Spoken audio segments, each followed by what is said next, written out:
As-tu déjà eu l'impression de parler, et que la personne en face de toi ne t'écoute pas vraiment? Tu racontes quelque chose d'important, et tu vois son regard filer vers son téléphone, ou tu sens qu'elle prépare déjà sa réponse. Et là, une petite voix en toi se dit: à quoi bon parler si on ne m'entend pas? Tu es sur Neurosublimity, et aujourd'hui, je vais te montrer comment cette écoute profonde peut changer tes relations, ton bien-être, et même ton cerveau. Cette expérience dont on parlait avant, on l'a tous vécue. Et si je te disais qu'il existe un art millénaire pour transformer cela? Un art venu du Japon, qui s'appelle Kiku, et qui signifie littéralement écouter avec 14 cœurs. Pourquoi 14 cœurs? Dans la culture japonaise, ce chiffre évoque une écoute complète.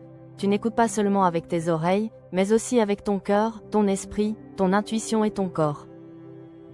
Comme si 14 façons d'écouter se réunissaient en toi. C'est une belle métaphore pour rappeler que l'écoute n'est jamais qu'un acte mental, c'est une ouverture totale à l'autre. Alors pourquoi est-ce que nous écoutons si mal? La vérité, c'est que notre cerveau est bombardé d'informations. Chaque seconde, il filtre, il trie, il sélectionne. On appelle ça l'attention sélective. Au lieu d'écouter, on pense à ce qu'on va répondre. On interprète les mots de l'autre à travers nos propres filtres, nos expériences passées, nos croyances. Les neurosciences parlent aussi du biais de confirmation. Notre cerveau cherche surtout ce qui confirme ce qu'il croit déjà. Résultat, l'autre parle, mais ce qu'il dit ne traverse jamais vraiment nos murs intérieurs. Et c'est là que le Kiku change la donne. Parce qu'il ne s'agit pas seulement d'entendre les mots, mais d'ouvrir ton esprit et ton cœur. Le silence, dans la culture japonaise, n'est pas un vide gênant. Il est un espace sacré où l'autre peut déposer son être. Et quand tu pratiques ce silence actif, ton interlocuteur sent qu'il a de la valeur. Son cerveau libère de l'ocytocine, l'hormone de la confiance, son système nerveux se détend, et toi, tu deviens un véritable miroir de résonance. Imagine une dispute de couple. Souvent, chacun coupe la parole de l'autre, les voix montent, personne ne s'écoute vraiment. Maintenant, imagine la même scène où l'un des deux choisit de pratiquer le Kiku.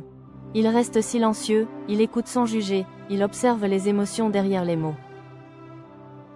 Très vite, l'autre s'apaise, parce qu'il se sent entendu. Tu vois la différence? Et pour que ce ne soit pas qu'une belle idée, je vais te donner des exercices simples. Premier exercice, le silence actif. La prochaine fois que tu parles avec quelqu'un, engage-toi à ne pas l'interrompre pendant 1 minute complète. Pendant ce temps, respire, regarde-le dans les yeux, hoche doucement la tête. Tu verras que ce silence change tout. Il ouvre un espace que l'autre ressentira comme un cadeau. Deuxième exercice, les 3 niveaux d'écoute. Niveau 1, les mots, ce qui est dit. Niveau 2, les émotions, ce qui est ressenti derrière les mots. Niveau 3, le corps, les intonations, les silences. À la fin, reformule avec douceur. Si je comprends, ce que tu ressens, c'est bien ceci? Tu ne peux pas imaginer à quel point une reformulation sincère peut transformer une relation. Troisième exercice, s'écouter soi-même avant d'écouter l'autre.